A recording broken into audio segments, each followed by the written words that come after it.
1,94,800। तो मैंने 1,94,800 की कॉस्ट का माल बेचा। इसमें किसी को कोई डाउट है क्या? पक्का सही है। ओपनिंग इतनी कॉस्ट थी, इतनी कॉस्ट का माल परचेज किया, इसमें से इतनी कॉस्ट का माल मैं नहीं बेच पाया, मतलब मैंने 1,94,800 की कॉस्ट का माल बेच दिया। और इतनी कॉस्ट का माल मैंने कितने में बेचा? मैंने इसको 2,43,500 में बेचा। तो मुझे बेचने पर फायदा कितना हुआ? ग्रॉस प्रॉफिट ऑन सेल कितना हुआ? 48,700। यही कह रहा हूं। इसकी रेट निकालो जीपी की कि मैं कितने परसेंट पे बेच रहा हूं। तो मैं कितने परसेंट का प्रॉफिट कमाता हूं बेचने पर? कितना परसेंट? 20। क्योंकि जब भी मैं अगले बार बेचूंगा तो भी मैं जीपी कितना कमाऊंगा? 20, क्योंकि ये मेरी नॉर्मल रेट ऑफ प्रॉफिट है। अब अगर मैं स्टॉक को 1,150 से कम दिखाऊं तो जीपी 1,150 से कम आएगा। और तुम सोचोगे कि माल बेचने पर नुकसान हुआ है, जबकि माल बेचने पर नुकसान नहीं हुआ, ये तो इन्वेंट्री की वैल्यू गिर गई, इस वजह से जीपी क्या हो गया? गिर गया। तो बेचने पर हम कितना कमाते हैं? 20% कमाते हैं। हमें वही चाहिए। वैल्यूएशन का नुकसान हर साल नहीं होगा, है ना। और अच्छा, अभी हम क्वेश्चन सॉल्व कर रहे थे तो हम क्या करते थे? ओपनिंग स्टॉक लिखते थे, परचेज लिखते थे, सेल लिखते थे और जीपी निकालते थे। क्लोजिंग स्टॉक बैलेंस वगैरह आता था। तो आप जीपी कौन सी रेट से निकालोगे? मतलब आप जीपी निकालोगे तो किस रेट से निकालना चाहिए? नॉर्मल से, सही है ना। तो नॉर्मल जीपी की रेट क्या है हमारी? 20%। क्या कोई डाउट? मैं तुमसे फाइनल आखिरी बार ये पूछ रहा हूं कि जब भी, या बता रहा हूं कि जब भी हम माल बेचते हैं, हम बेचते 20% के ही प्रॉफिट पे, सही है। 20% की प्रॉफिट बेच रहे हैं ना। और अगली साल भी जब हम बेचेंगे और कुछ ऐसा एबनॉर्मल ना बेचें तो हम कितने प्रॉफिट बेचेंगे? 20%। तो हमें वो रेट चाहिए जीपी की जिस रेट पर हम माल बेचते हैं, ताकि अगले साल के ओपनिंग में परचेज को जोड़ के उसमें से कॉस्ट ऑफ गुड्स सोल्ड हटाएं तो अगले साल का क्लोजिंग आ जाए। और जब कॉस्ट ऑफ गुड्स सोल्ड निकालेंगे तो सेल में से जीपी हटाना पड़ेगा। और जीपी किस रेट पे हटेगा? जो नॉर्मली हम कमाते होंगे। और नॉर्मली हम कितना जीपी कमाते हैं? 20%। तो आपको एबनॉर्मल चीजों का इफेक्ट हटाना पड़ेगा ताकि आपको सच में समझ में आए कि आप माल कितने प्रॉफिट पे बेचते हैं। क्लियर है क्या? पक्का? डाउट तो नहीं कोई किसी को भी? ओके। तो हमने क्या किया, इसीलिए हमने इसको इसमें जोड़ा ताकि ये किस पे आ जाए, है ना। इसको हमने जोड़ा ताकि ये किस पे आ जाए? कॉस्ट पर दिखाना है। क्यों दिखाना है? ताकि ताकि ताकि ताकि क्या हो जाए? नॉर्मल जीपी रेट निकाल सकें।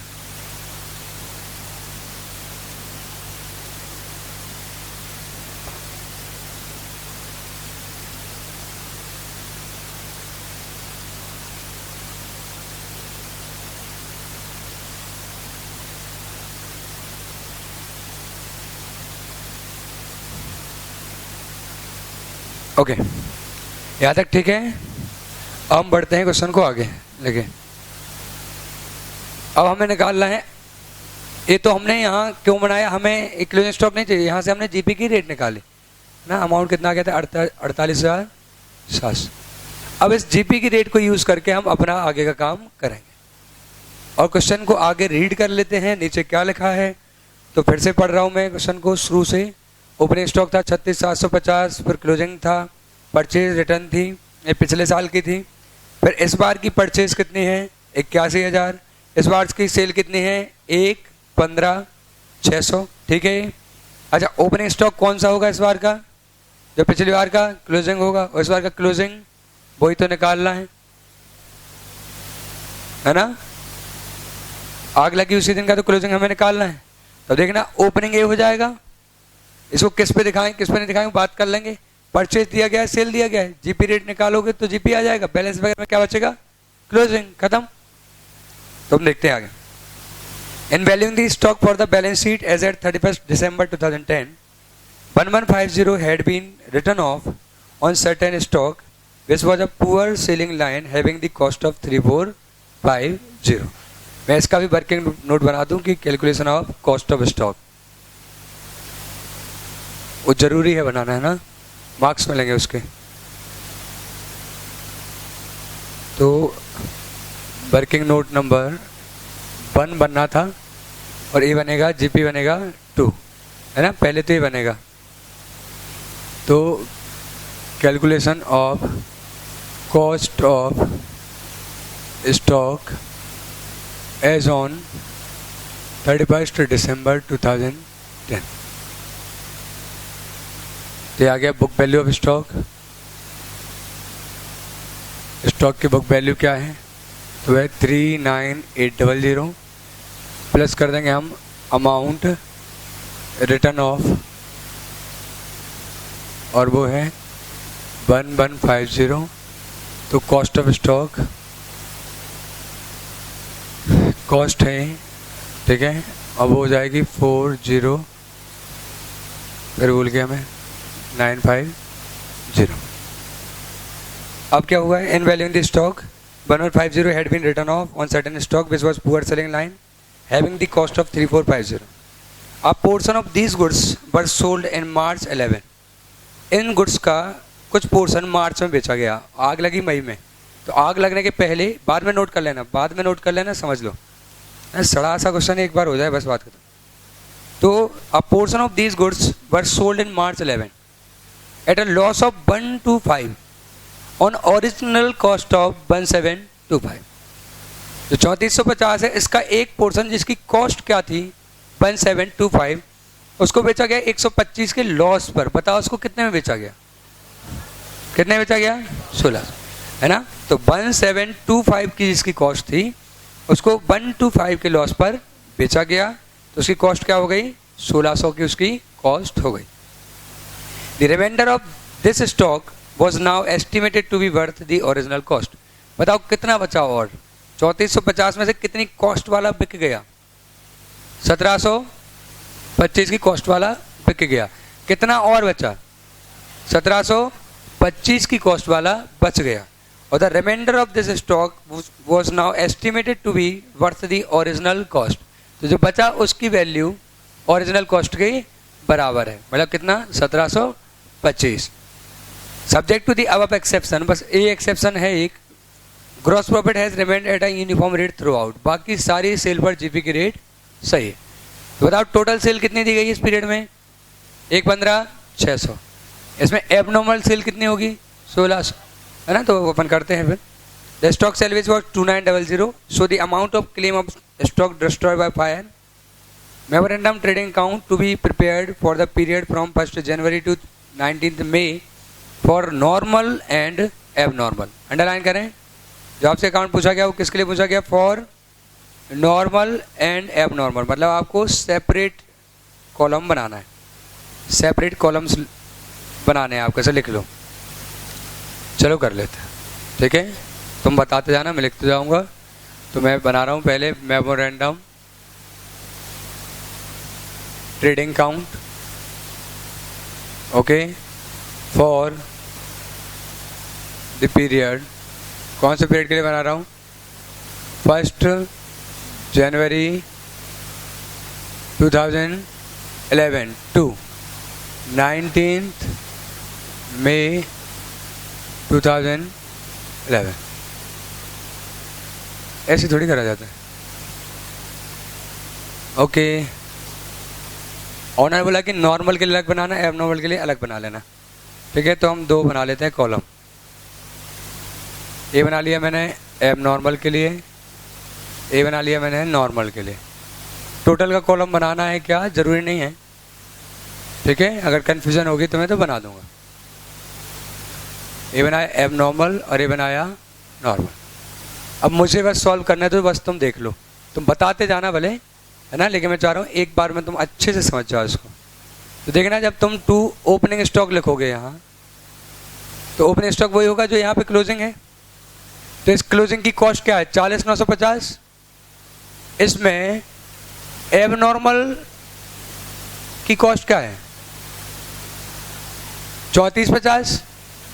तो इसके अंदर 3450 में दिख रहा है या कम पर दिख रहा है, देखो वो 1150 कम पर दिख रहा था, हमने वापस से 1150 जोड़ दिए, तो इसके अंदर तो वो उतने पे दिखने लगा ना जितने पे होना चाहिए, क्योंकि उसको पहले 1150 कम पर दिखाया गया था। तो कम पर दिखाया तो हमने 1150 वापस से क्या कर दिए, ऐड कर दिए। सही है, कितना ऐड कर दिया हमने, 1150। तो जो 1150 कम पे दिखाया गया था, हमने वापस से 1150 जोड़ के उसको वहीं पहुंचा दिया जो उसकी ओरिजिनल कॉस्ट है ना। देखो ये दिख रहा है कॉस्ट ऑफ स्टॉक। तो जब एक कॉस्ट पर दिख रहा है, मतलब 1150 कम पे था, हमने जोड़ दिया, कॉस्ट पर दिख रहा है, तो एबनॉर्मल भी कॉस्ट पर दिख रहा होगा और नॉर्मल भी कॉस्ट पर दिख रहा होगा। तो नॉर्मली कॉस्ट कितनी है, क्या कोई डाउट किसी को? बस, क्योंकि इसके बाद कोई डाउट नहीं आने वाली है, हो गया, इतना ही पॉइंट पे डिस्कशन है। इस पॉइंट में किसी को डाउट हो तो बताओ। पक्का? ठीक है। देखो 39,800 दिख रहा था, वो कितने रुपए कम पर दिख रहा था, 1150। जैसे आपने 1150 जोड़ दी, अब क्या वो कम पर दिख रहा है या कॉस्ट पर दिख रहा है, कॉस्ट पर। अगर वो कॉस्ट पर है तो उसके अंदर एबनॉर्मल भी कॉस्ट पर और नॉर्मल भी कॉस्ट पर। तो बताएं एबनॉर्मल की कॉस्ट क्या हो जाएगी, 3450। नॉर्मल की कॉस्ट क्या हो जाएगी, 37500। ओके। अब उन्होंने क्या बोला था, मैं पहले सॉल्व कर दूं, एबनॉर्मल को सॉल्व कर देता हूं ना, बिल्कुल सरल तरीका। उन्होंने एबनॉर्मल को बेचा बाय सेल। कितने में बेचा उन्होंने, तो बोला कि अ portion of these goods were sold at a loss of 125 on original cost of 1725। 1725 की कॉस्ट वाले को 125 के नुकसान पर बेचा गया। बताएं कितने पर बेचा गया, 1600 में बेचा गया। प्रॉफिट हुआ या लॉस हुआ, लॉस। तो बाई लॉस ऑन सेल कितना, 125। ओके। अब कितना बचा, 1725। और उन्होंने बोला कि the reminder of this stock was now estimated to be worth original cost. जो बचा वो कॉस्ट के बराबर है, जाके बाई क्लोजिंग स्टॉक कितना, 1725। अगर इसकी वैल्यू 1725 ना होती, सपोज इसकी वैल्यू कुछ और होती, मैं अगले एग्जांपल में बता दूंगा, कंफ्यूज नहीं कर रहा हूँ, ठीक है। पहले पहला ठीक से समझ लो, एक तुम कर लो, बस एक और क्वेश्चन और खत्म। हमें यानी इसके बाद 2 क्वेश्चन और करने, एक तुम्हें और एक मुझे केवल डिस्कस करना है बस। तो ये बोला कि जो बचा हुआ है उसकी वैल्यू उसकी कॉस्ट के बराबर है। चलो हो गया। अब बाकी पोर्शन कर लो, खत्म हो गया ना। 3450 था, उसमें 1725 का बिक गया, 1725 का बच गया। इसकी वैल्यू इसकी कॉस्ट के बराबर है ना। तो हमने लिख दिया कि ये 1725 वाला जल गया होगा, या जो भी हुआ है देखते हैं। बाकी बताएं कैसे निकालेंगे। तो यहाँ परचेज दी गई है, बता इस पीरियड की परचेज कितनी है। क्या वो एबनॉर्मल सामान खरीद रहे हैं हम या नॉर्मल, नॉर्मल। 81,000 नॉर्मल खरीदा हमने। फिर दी गई है सेल्स, सेल्स कितनी दी गई है, 115,600। तो 115,600 लिख दें। सेल में क्या इंक्लूड होगा, ये 1600 की सेल भी इंक्लूड होगी, सही है ना। 115,600 तो टोटल सेल है ना, इंक्लूडिंग 1600। तो क्या करें हम इसको, तो हम क्या करेंगे, 115,600 ऐसे माइनस कर देंगे 1600, है ना। तो ये आ जाएगी सेल ऑफ नॉर्मल आइटम्स। तो नॉर्मल की सेल कितनी आ जाएगी, 1,14,000। क्या कोई डाउट, मैं फिर से बोला यहाँ देखना। टोटल सेल है 115,600, जिसमें से एबनॉर्मल माल बिका था 1600 में। तो एबनॉर्मल को हटा दूं, नॉर्मल की सेल कितनी हो गई, 1,14,000। क्या यहाँ तक किसी को भी डाउट है, कोई भी डाउट? पक्का? ठीक है। अब बताना, फिर से मैं बोल रहा हूँ शुरू से। एबनॉर्मल की कॉस्ट कितनी थी, 3450। और एबनॉर्मल कितने वाला एबनॉर्मल बेच दिया, 1725। कितने बिका, 1600। कितने का नुकसान, 125। कितना एबनॉर्मल बच गया, 1725। खत्म एबनॉर्मल। अब नॉर्मल वाला कितना बचा होगा, ओपनिंग 37,500। ए नॉर्मल, खरीदा नॉर्मल, बेचा नॉर्मल, और नॉर्मल को बेचने पर हम कितना जीपी कमाते हैं। तो 2 GP एब नॉर्मल में तो लॉस होता है, इस पे कमाते कितना 20% की रेट है क्या? हाँ तो कितना, क्या ये नॉर्मल जीपी है? ये नॉर्मल सेल है अपनी, है ना? तो नॉर्मल सेल पे हम 20% कमाते हैं, तो नॉर्मल पे हमने 20% कमाया होगा। Normal opening, normal purchase, normal sale, normal GP, अब क्या आ जाएगा? नॉर्मल का क्लोजिंग स्टॉक आ जाएगा। कितना आ जाएगा? 27,300। क्या कोई डाउट? तो इतना स्टॉक था जब आग लगी, एब नॉर्मल और ए नॉर्मल। तो वर्किंग नोट कौन सा? तीसरा, एक calculation of loss of stock, इसमें लिख रहा हूँ value of normal stock, normal stock 27,300 plus, देखो यहाँ कॉस्ट नहीं लिख रहा मैं तुम्हें मीनिंग समझाऊंगा बाद में कि वैल्यू क्यों लिख रहा, लेकिन यहाँ वैल्यू लिख रहा हूँ, वैल्यू ऑफ एब नॉर्मल स्टॉक। एब नॉर्मल स्टॉक की क्या कीमत है? वो भी 1725 है। अगर इसकी कीमत केवल 1600 होती तो हम इंश्योरेंस कंपनी से कितने मांग पाते? 1600, क्योंकि जो माल तुम्हारा जला उसकी मार्केट वैल्यू कितनी थी? 1600। कभी भी इंश्योरेंस क्लेम एक्चुअल लॉस से ज़्यादा नहीं हो सकता, है ना? निकाला तो नहीं जाता, वो बाई चांस मिल जाए वो अलग बात, सही है? तो अगर इसकी मार्केट वैल्यू होती 1600 तो हम कितना मांग पाते इंश्योरेंस कंपनी से? 1600 मांग पाते। मैं अगले क्वेश्चन में बता दूंगा, है ना? बस एक आइडिया दे रहा हूं। तो देखो नॉर्मल लॉस था, नॉर्मल स्टॉक था 27,300 का, एब नॉर्मल था 1725, कितना हो गया टोटल? 29,025। कुछ स्क्रैप बचा क्या? ये हो गया टोटल स्टॉक माइनस स्क्रैप, कितना? 2900। लॉस ऑफ स्टॉक क्या हो जाएगा? 26,125। ओके, इसको आराम से नोट कर लो। एक क्वेश्चन बिल्कुल सिमिलर दूंगा तो वो करके देख लेना।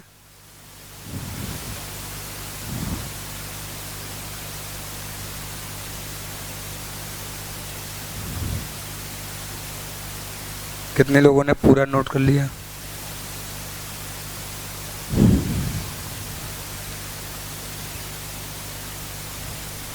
अच्छा, लैंग्वेज पूरी लिखना है ना? पूरी लैंग्वेज यूज करना, जैसा तुम यहां कर रहे हो वैसे ही तुम्हारा एग्जाम में होता है। कोई एक्सपर्ट नहीं हो तुम, तो यहीं से लिखना सीखो कि कैसे एग्जाम में आप लैंग्वेज को यूज करोगे। Mind your language.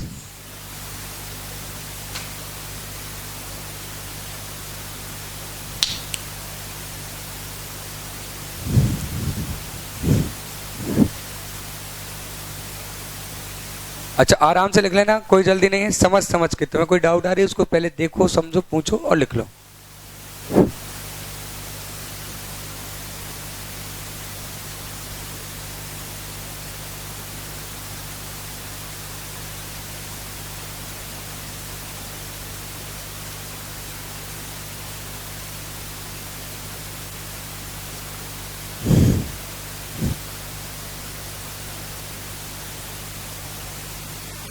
वो बताऊंगा, लेक्चर के एंड तक बता दूंगा।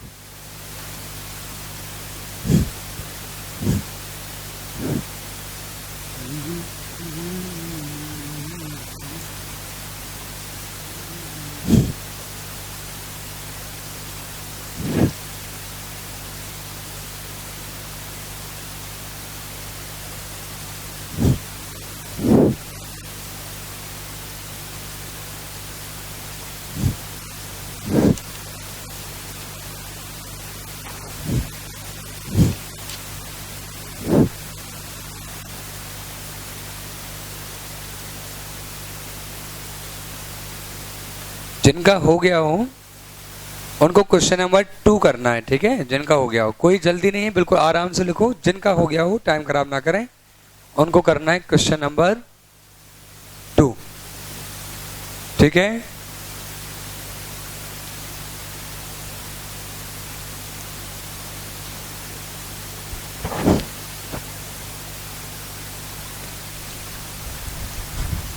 और किसी को डाउट है इसमें तो इंडिविजुअली डिस्कस कर सकता है।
ऐसे करना है, वो तो वही होगा।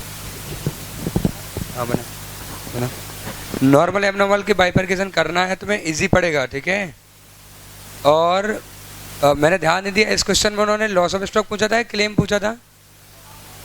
हाँ तो ठीक है, क्लेम पूछेंगे तो पैसे हो जाएगा, है ना। क्लोजिंग स्टॉक इतना है, पॉलिसी का अमाउंट है, ये लॉस है ना, जैसे अपन नॉर्मल करते थे।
शंकर भैया,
हो गया सभी का। 2 मिनट और रुक जाओ, जिनका पेंडिंग है उनका और हो जाए।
आंसर डिस्कस कर लें।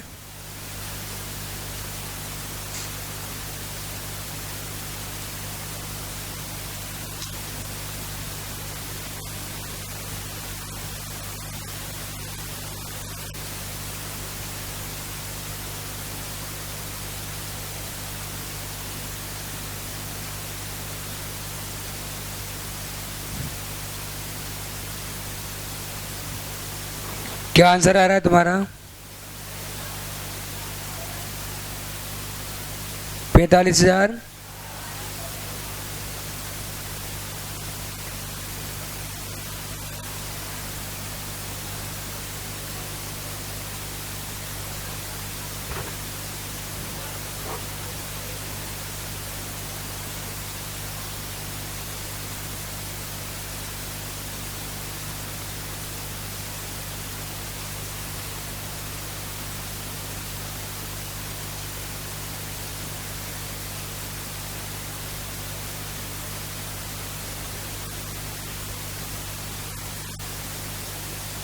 क्वेश्चन नंबर 2 लगा रहे थे हम, है ना?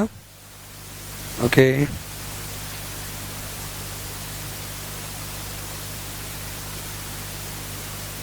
$45,004। ठीक है क्या सभी का? पक्का? सभी का आ गया 45,004? कोई भी डाउट नहीं आया? देखो डाउट हो तो अभी पूछ लेना, है ना? अब आगे बढ़ जाएंगे और फिर तुम्हारी डाउट आएंगी तो वो फिर गलत डिस्कशन हो जाएगा। अगर नहीं आया तो इंडिविजुअली पूछ लो, मैं तुम्हें सिंगल बता दूंगा, बाकी लोग क्वेश्चन करते रहेंगे। ये पूछना अभी है ना? तो पूछ लेना, अब भी पूछ रहे हैं जिनका भी नहीं आया। मैं आंसर बता दे रहा हूँ, 45,004 आया। स्टॉक कितना कितना आया? तो नॉर्मल वाला आया 54,600। लिख लो कहीं अगर लिखना हो तुम्हें, तो नॉर्मल स्टॉक आया 54,600। एब नॉर्मल स्टॉक आया 3450, 3450, है ना? ओवरऑल हो गया 58,050। सेलवेज हो गया उसमें से 5,800। तो लॉस ऑफ स्टॉक कितना हो गया? क्या? हाँ इंग्लिश, 52,250 हो गया लॉस ऑफ स्टॉक। ठीक है। और पॉलिसी थी 50,000 की, जबकि स्टॉक था 58,050, इसलिए इंश्योरेंस क्लेम पे एवरेज क्लॉज लग जाएगा और अमाउंट हो जाएगा 45,004।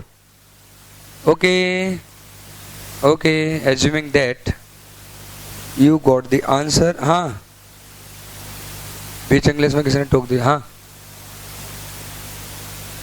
क्या? क्योंकि वो लॉस नहीं हुआ। तो कम होगी ना।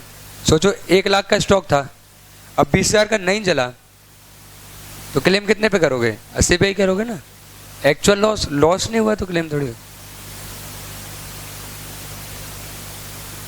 तो एवरेज क्लॉज है ना। एवरेज क्लॉज मतलब जो बचेगा वो प्रोपोर्शनेटली बचेगा, जो जलेगा वो प्रोपोर्शनेटली जलेगा, ऐसा।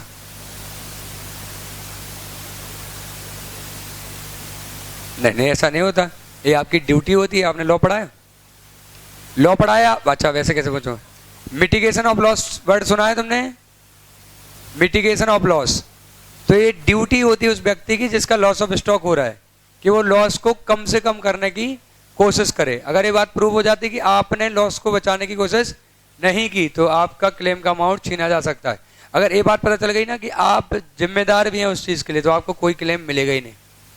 बीमा विश्वास की विषय वस्तु है, वो आप पे भरोसा करते हैं और वो आपसे एक्सपेक्ट करते हैं कि आप लॉस को बचाने की कोशिश करेंगे। और इंडियन कॉन्ट्रैक्ट एक्ट में लिखा भी हुआ है कि मिटिगेशन ऑफ लॉसेस रखना है, आपको लॉस को कम से कम करने की कोशिश करना है ना? अगर आपके डिफॉल्ट से, आपकी गलती से लॉस हो रहा है तो वो कवर नहीं होगा, वो डैमेज कभी नहीं मिलेगा आपको। ओके ओके, अब देखें इसके जैसे बहुत सारे क्वेश्चन हैं। मैं एक क्वेश्चन बता रहा हूं तुम्हें जो हम डिस्कस करेंगे अब भी।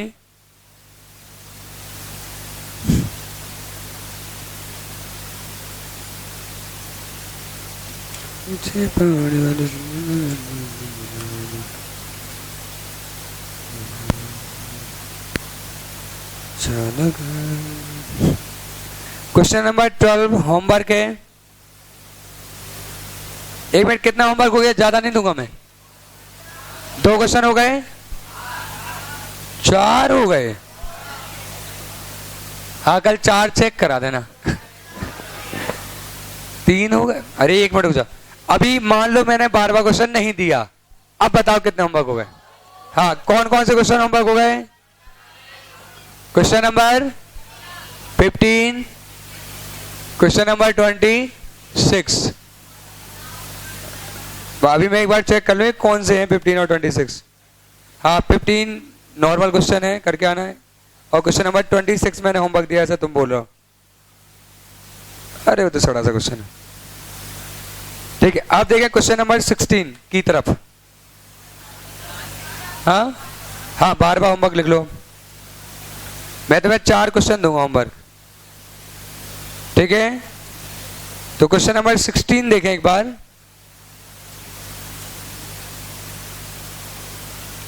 क्वेश्चन नंबर 16 देखें।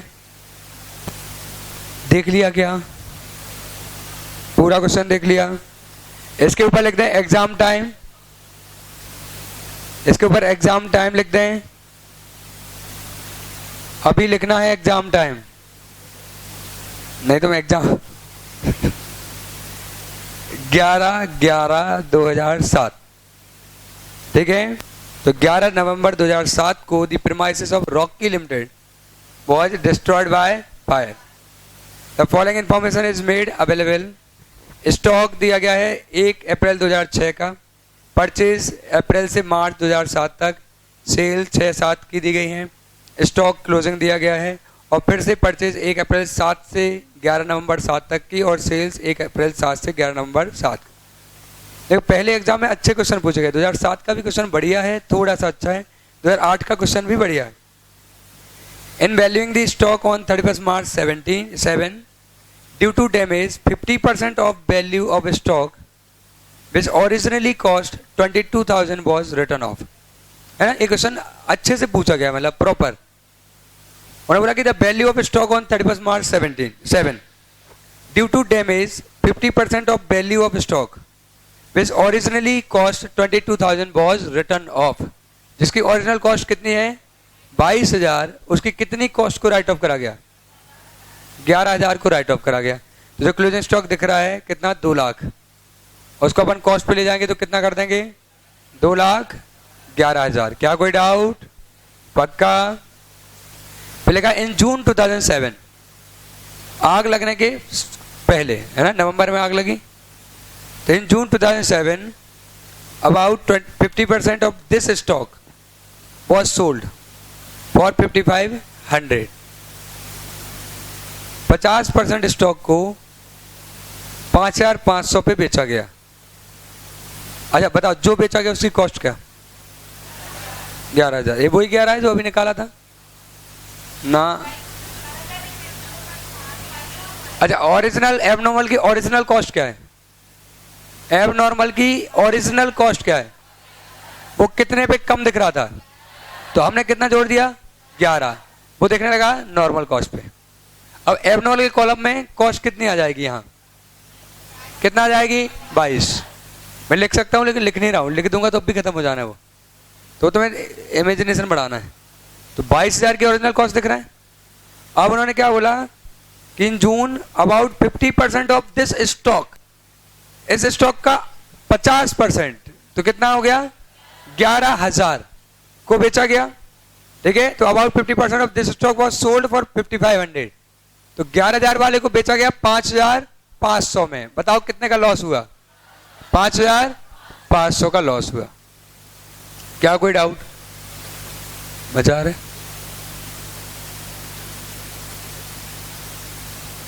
ज्यादा मजा आ रहा है इसका। तो 22,000 में से आधा 11,000 वाला बेचा गया 5,500 में, नुकसान हो गया 5,500। अब बताओ कितना बचा? 11,000। तुम कुछ भी पूछा जाए तो मैं 11,000 या 5,500 ही बोल रहा, ठीक है? तो आगे क्या बोला? And the balance of obsolete stock is expected to realise the same price. और जो बचा है उससे भी लग रहा है कि इतना ही मिल पाएगा। मतलब कितना मिल पाएगा? कितना कितना? 11,000 5,500। एक्सपेक्ट टू रियलाइज कॉस्ट नहीं लिखा, expected to realise the same price, that is 50% of original cost. अब शुरू से बताना, यहां कितना लिखना है, सेल कितने का, लॉस कितने का, 5500। अब कितनी कॉस्ट वाला बच गया, 11000, वो कितना एक्सपेक्टेड टू रियलाइज है, 5500। तो यहां जाएगा भाई लॉस ऑन वैल्यूएशन 5500 और बाई क्लोजिंग स्टॉक 5500। अब देखना है इसका meaning, value of normal stock जो रहेगा वो आ जाएगा और value of abnormal stock, cost of abnormal नहीं, वैल्यू, क्योंकि जिसकी कीमत 5500 है इंश्योरेंस वाली कंपनी उससे ज्यादा नहीं देगी, उसकी कीमत ही 5500 है। क्लियर है क्या, पक्का?